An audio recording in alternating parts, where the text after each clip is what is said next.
Hello everyone, नमस्कार। आप सभी का हमारे स्टडी चैनल पर एक बार पुनः स्वागत है। इससे पूर्व के वीडियो में हमने ऋग वैदिक काल का सामाजिक, राजनीतिक, आर्थिक और धार्मिक दशा पर चर्चा किया था। आज के इस वीडियो में हम पुनः एक बार फिर से पूर्व वैदिक काल और उत्तर वैदिक काल, दोनों कालों का एक बार फिर से हम अध्ययन करेंगे। तो पूर्व वैदिक काल, जैसा कि हमने बताया था कि पूर्व वैदिक काल या जो ऋग वैदिक काल था, जिस काल में ऋग्वेद की रचना हुई थी, उस काल को हम लोग ऋग वैदिक काल के नाम से जानते हैं।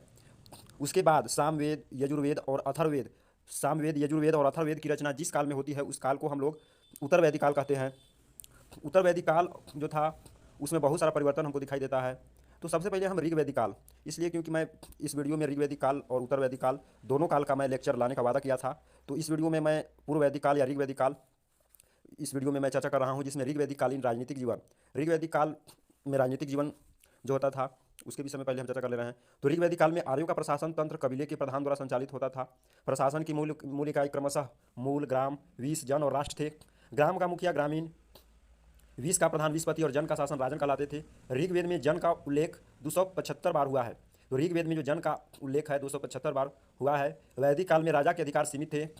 राजा का मुख्य कार्य गायों की खोज एवं गायों की रक्षा करना था, क्योंकि ऋग्वैदिक काल में जो था वह गायों को बहुत ज़्यादा महत्व दिया गया था और पशुपालन यहाँ का मुख्य व्यवसाय हमको दिखाई देता है पूर्व वैदिक काल में। तो वहीं जब हम उत्तर वैदिक काल में जाते हैं तो वहाँ पर बदल जाता है, वहाँ पर कृषि को व्यवसाय का मुख्य साधन मान लिया जाता है। लेकिन जब हम ऋग वैदिक काल की बात करते हैं तो ऋग वैदिक काल में पशुपालन में, पशुओं को पालने में, जिसमें गाय जो होता था, वह गाय को बहुत ही पवित्र पशु माना जाता था और गायों के लिए बहुत सारे ऋग वैदिक काल में बहुत सारे मंत्रों का उल्लेख किया गया है, और जो कि इस काल को एक महत्वपूर्ण काल बनाता है। वैदिक काल में राजा की सहायता के लिए कुछ प्रमुख संस्थाएं थी। समिति जो होती थी, यह आम लोगों की संस्था थी। समिति के प्रमुख को ईशान कहा जाता था। सभा जो होती थी, यह कुलीनों की संस्था थी। इसके बाद तीसरा में आता है विदत जो सबसे प्राचीन संस्था थी, यह भी कुलीनों की संस्था थी। इसके बाद गण जो था कुलीनों की सभा। राजा कुछ मंत्रियों की सहायता से शासन कार्य देखता था, जिन्हें रत्नीन कहा जाता था। कर को बलि कहा जाता था, जो कि स्वैच्छिक था।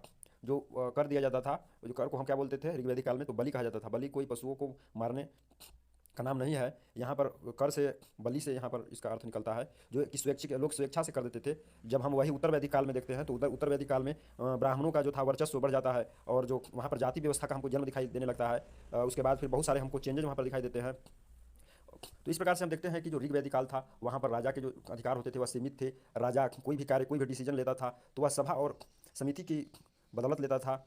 लेकिन जैसे ही जब हम उत्तर वैदिक काल में आते हैं तो जो राजा का जो पद होता है वह वंशानुगत हो जाता है और राजा के पास असीमित ताकत हो जाती है, जिसके बाद वह अनचाहे ढंग से अपना वर्चस्व दिखाने लगता है।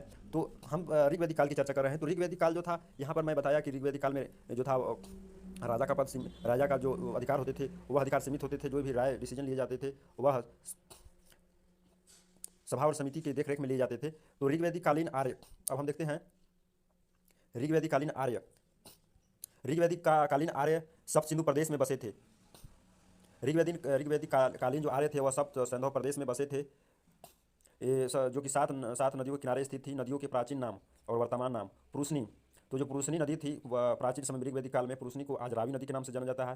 तो जब हम अस्कनी को देखते हैं तो अस्कनी जो नदी थी आज वर्तमान में उसको चिनाब के नाम से जाना जाता है। विपाशा को आज व्यास नदी के नाम से जाना जाता है। और शतुद्री जो है ऋग्वेद में, उसको आज के समय में सतलज के नाम से जाना जाता है। सदानीरा को आज गंडक। तो पूछा जाता है कि सदानीरा नदी को सदानीरा, ऋग्वैदिक काल के सदानीरा नदी को वर्तमान में किस नाम से जाना जाता है? तो सदानीरा जो नदी थी उसको आज के समय में गंडक नदी के नाम से जाना जाता है, जो कि बिहार की एक प्रमुख नदी है। विस्तता को झेलम के नाम से जाना जाता है। गोमती को गोमल, और सिंधु को भी सिंधु नदी के नाम से जाना जाता है, जो कि पहले भी सिंधु, आज भी सिंधु नदी के ही नाम से जाना जाता है।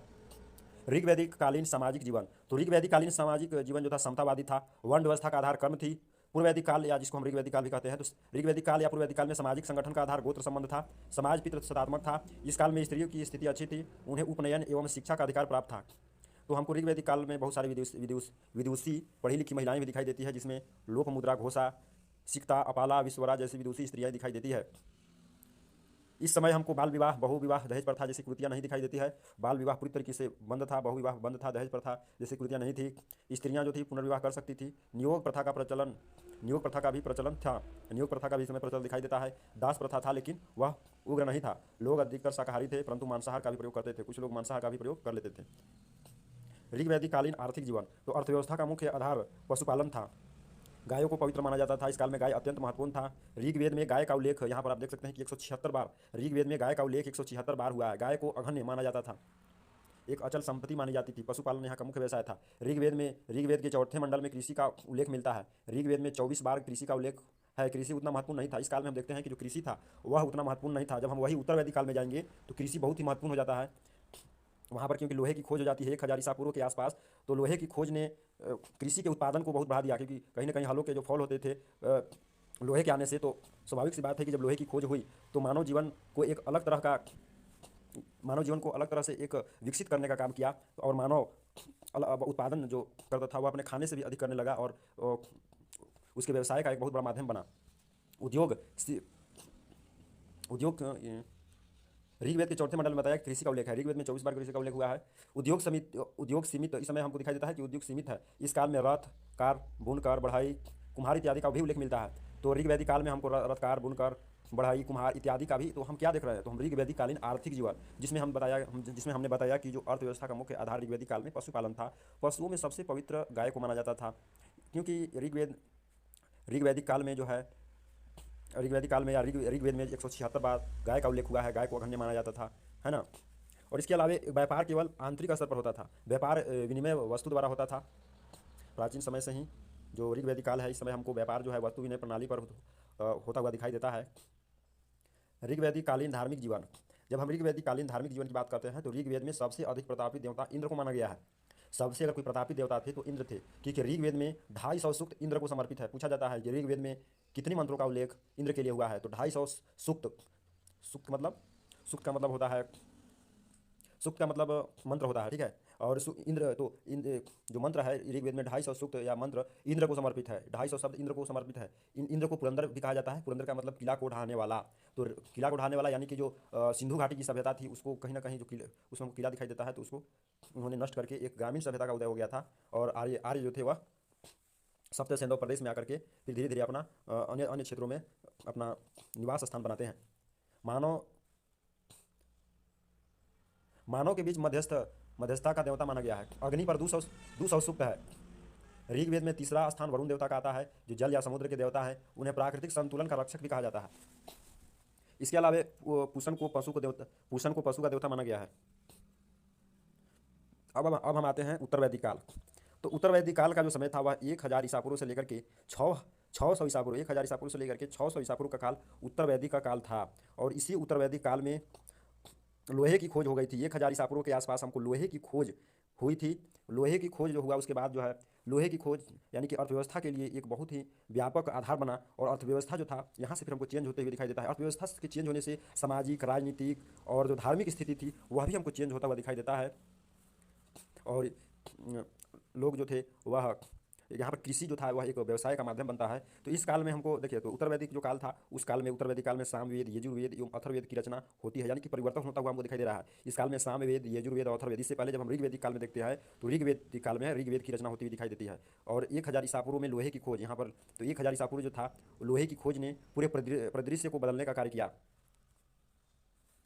1000 ईसा पूर्व में लोहा सर्वप्रथम कर्नाटक के धारवाड़ क्षेत्र में मिला। इसी समय पाकिस्तान के गंधार क्षेत्र में भी लोहे का प्रयोग होने लगा। सर्वाधिक लौह उपकरण अंतरजी खेड़ा से प्राप्त हुए हैं। तो उत्तर वैदिक कालीन जो था समय 1000 ईसा पूर्व से 600 ईसा पूर्व, इस समय लोहे की खोज मानव जीवन को एक व्यापक स्तर पर चेंज करने का काम किया। अब हम देखते हैं उत्तर वैदिक कालीन राजनीतिक जीवन। तो ऋग्वैदिक काल में जन का आकार बड़ा हो गया, क्योंकि ऋग्वैदिक काल में जन जो था जन ही तक सीमित था। लेकिन जब हम उत्तर वैदिक काल में देखते हैं तो जन का जो आकार होता है कबीला में हमको दिखाई देता है। कबीला ऋग्वैदिक काल में वही कबीला जो है जन का रूप ले लेता है। और भरत कुरु जनपद का आविर्भाव होता है। राजा का महत्व बढ़ा एवं राजा का पद वंशानुगत हो गया। सभा एवं समिति का महत्व घट गया, है ना। तो यहाँ पर हमको देखिए, यहाँ पर राजा का महत्व बढ़ा एवं राजा का पद वंशानुगत हो गया, यानी कि राजा का बेटा ही राजा होगा। इससे पूर्व हमको यह वंशानुगत वाला पद हमको दिखाई नहीं देता है ऋग्वैदिक काल में। लेकिन जैसे ही उत्तर वैदिक काल आता है वहाँ पर हमको वंशानुगत यानी कि राजा का दबदबा, यहाँ पर राजा की शक्तियाँ बढ़ जाती है। यहाँ पर एक चेंजेज होता है। कौन चेंजेज? लोहे की खोज ने सभी चीज़ों को परिवर्तित करके रख दिया। और यहाँ पर और भी हमको सामवेद, यजुर्वेद और अथर्ववेद की रचना होती हुई दिखाई देती है। तो सभा एवं समिति का जो महत्व था वह घट जाता है। विधव संस्था समाप्त हो जाती है। कर अनिवार्य हो जाता है। यहाँ देखिए, इससे पूर्व में हम देखते थे कि जो कर्ज होता था वह स्वेच्छाचारी से दिया जाता था, लेकिन यहाँ पर कर जो है, जैसे ही राजा की शक्ति में वृद्धि होती है, यहाँ पर जो कर जो था वह स्वेच्छाचारी नहीं रह गया, यहाँ पर कर को अनिवार्य कर दिया गया और एवं सेना नियमित हो गई। राजा अपना महत्व दर्शाने के लिए अनेक प्रकार के यज्ञ करने लगे, है ना, वह यज्ञ वगैरह करवाने लगे, बहुत ज़्यादा खर्चीला होने लगा, जिससे लोगों का जीवन जो था यहाँ पर भेदभाव का प्रादुर्भाव हो गया, जिनमें बहुत सारे यहाँ पर यज्ञ वगैरह हमको दिखाई देते हैं। राजसूय यज्ञ, राज्याभिषेक के समय, राजसूय यज्ञ कब किया जाता है, तो राज्याभिषेक के समय। अश्वमेध यज्ञ साम्राज्य विस्तार के लिए किया जाता है। वाजपेयी यज्ञ रथ दौड़ के लिए किया जाता है। अब हम देखते हैं उत्तर वैदिक कालीन आर्थिक जीवन। तो उत्तर वैदिक काल में आर्यों की अर्थव्यवस्था का मुख्य आधार कृषि हो गया। काठक संहिता में उत्तर वैदिक काल में आर्यों का अर्थव्यवस्था का मुख्य आधार क्या हो गया, कृषि हो गया। इससे पहले हम क्या देख रहे थे, तो अर्थव्यवस्था का आधार पशुपालन था। काठक संहिता में 24 बैलों द्वारा हल खींचने का उल्लेख मिलता है। कृषि के विकास से व्यापार वाणिज्य का विकास हुआ, फलतः भारत का द्वितीय नगरीकरण प्रारंभ होता है। यहीं से हम देखते हैं कि कृषि की जो विकास होता है, लोहे की खोज कृषि की उन्नत को एक बहुत व्यापक स्तर पर चेंज कर देता है। और जुताई में जो लोहे की जो फॉल होती थी उससे गहरी जुताई होने लगती है, और फिर जो पैदावार होता है और जो पैदावार की जो क्षमता होती है वो बढ़ जाती है। लोहे की खोज की वजह से खेती व्यवसाय सबका विकास होता है, क्योंकि अर्थव्यवस्था किसी भी अर्थव्यवस्था जो होती है किसी भी समय की या किसी भी युग की एक महत्वपूर्ण साधन होती है। अगर जिस समय अर्थव्यवस्था मजबूत होगी, इससे पहले हम अर्थव्यवस्था मजबूत नहीं देख रहे हैं, हालांकि इस समय कुछ हमको डिमेरिट, कुछ कमियां भी दिखाई दे रही है, कुछ डिमेरिट भी दिखाई दे रहा है, जैसे राजा की शक्ति में वृद्धि, राजा यहाँ पर नहीं चाहे, लेकिन कुछ कुछ चीज़ें हमको परिवर्तित होते हुए दिखाई दे रही है, जिससे कि एक विकासमय युग की ओर जाते हुए हमको दिखाई दे रहा है। उत्तर वैदिक कालीन सामाजिक जीवन, जब हम उत्तर वैदिक कालीन सामाजिक जीवन की बात करते हैं, तो उत्तर वैदिक काल में वर्ण व्यवस्था जन्मजात हो गया। उत्तर वैदिक काल में जो था वर्ण व्यवस्था का आधार जो था जन्म हो गया, यहाँ पर जाति व्यवस्था का जन्म हो गया, मतलब जाति व्यवस्था यहाँ पर जन्म ले लेती है। उत्तर वैदिक काल में स्त्रियों की स्थिति में गिरावट आ जाती है। उत्तर वैदिक काल में स्त्रियों की स्थिति में गिरावट आ जाती है। यहाँ पर कन्या के या जो लड़की के जन्म यहाँ पर अभिशाप माना जाने लगता है। सभा एवं समिति में स्त्रियों का प्रवेश निषेध हो जाता है। प्रदा प्रथा का प्रारंभ हो गया। इस काल में भी मैत्रेयी, गार्गी, कात्यायनी जैसी विदुषी स्त्रियों का उल्लेख मिलता है। उत्तर वैदिक काल में आश्रम व्यवस्था का उल्लेख सर्वप्रथम जबलोपनिषद में मिलता है। 4 आश्रम हमको दिखाई देते हैं, ब्रह्मचर्य, गृहस्थ, वानप्रस्थ एवं संन्यास आश्रम। तो इसी काल में हमको 16 संस्कार भी दिखाई देते हैं, 16 संस्कार। और इसी समय हमको क्या दिखाई दे रहा है, ब्रह्मचर्य, गृहस्थ, वानप्रस्थ एवं संन्यास आश्रम। इससे पहले हमको नहीं दिखाई देता है, साधारण जीवन ही दिखाई दे रहा था। लेकिन जैसे ही हम उत्तर वैदिक काल में आते हैं तो यहाँ पर धर्म के क्षेत्र में बहुत सारा परिवर्तन हमको दिखाई देता है। हमको ब्रह्मचर्य, गृहस्थ, वानप्रस्थ एवं संन्यास आश्रम दिखाई देते हैं, तो वहीं हमको 16 संस्कार भी दिखाई दे रहा है। गृह सूत्र में 8 प्रकार के विवाह की यहाँ पर चर्चा हमको मिलता है। इसके अलावा भी 2 प्रकार के विवाह होते थे। अनुलोम विवाह, इसमें पुरुष उच्च वर्ण का एवं महिला निम्न वर्ग की होती थी। प्रतिलोम विवाह, इसमें पुरुष निम्न वर्ग का और महिला जो होती थी उच्च वर्ण की होती थी। तो अनुलोम विवाह का चर्चा हमको उत्तर वैदिक काल गृह सूत्र में हमको क्या दिखाई दे रहा है, 8 प्रकार के विवाह की चर्चा दिखाई दे रहा है। और इसके अलावा 2 प्रकार के हमको विवाह दिखाई दे रहे हैं, जिसमें अनुलोम विवाह इसमें पुरुष उच्च वर्ण का एवं महिला निम्न वर्ण की होती थी। प्रतिलोम विवाह में इसमें पुरुष निम्न वर्ण का एवं महिला उच्च वर्ण की होती थी। उत्तर वैदिक कालीन धार्मिक जीवन, तो उत्तर वैदिक कालीन धार्मिक जीवन जो था कर्मकांड हो गया, धर्म जो था कर्मकांड हो गया। इस काल में प्रमुख देवता प्रजापति हो गए। इंद्र का स्थान यहाँ पर विलुप्त हो जाता है। इस काल में जो प्रमुख देवता हो जाते हैं वो कौन हो जाते हैं, प्रजापति हो जाते हैं। प्रजापति को सृजन का देवता माना जाने लगा। इसके अलावा विष्णु को पोषण का देवता एवं इंद्र को रुद्र के रूप में माना गया। उत्तर वैदिक काल में ही षट दर्शन का उदय हुआ। हमको उत्तर वैदिक काल में षट दर्शन या कि 6 दर्शन का हमको उदय होता हुआ दिखाई दे रहा है। दर्शन के जो प्रतिपादक थे वह अलग अलग थे, जैसे सांख्य दर्शन के प्रतिपादक कपिल मुनि, योग दर्शन के पतंजलि, न्याय दर्शन के गौतम ऋषि और वैश्विक दर्शन के कनाद मुनि और पूर्व मीमांसा का जैमिनी और उत्तर मीमांसा का वाद नारायण। इस प्रकार से उत्तर वैदिक कालीन धार्मिक जीवन में धर्म जो था वह कर्मकांड हो गया। इस काल के प्रमुख देवता इंद्र से प्रजापति हो गए। प्रजापति को यहाँ पर सृजन का देवता माना जाने लगा। विष्णु को पोषण का देवता माना जाने लगा। उत्तर वैदिक काल में ही षट दर्शन का उदय हुआ, जिसमें हमको 6 प्रकार के दर्शन दिखाई देते हैं, जो उसके अलग अलग प्रतिपादक थे। सांख्य दर्शन के कपिल मुनि, योग दर्शन के पतंजलि, न्याय दर्शन के गौतम ऋषि, वैश्विक दर्शन के कनाद मुनि और पूर्व मीमांसा के जैमिनी और उत्तर मीमांसा का वादरायण। तो इस प्रकार से आज का यह वीडियो आपके लिए उपयोगी साबित हुआ होगा।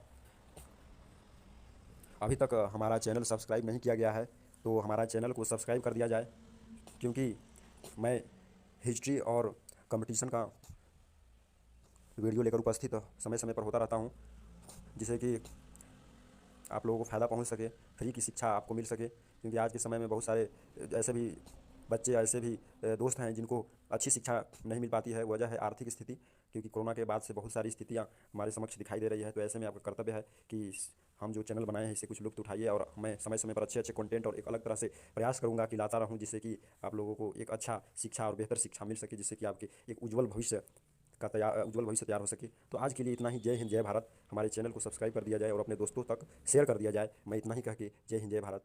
धन्यवाद दोस्तों।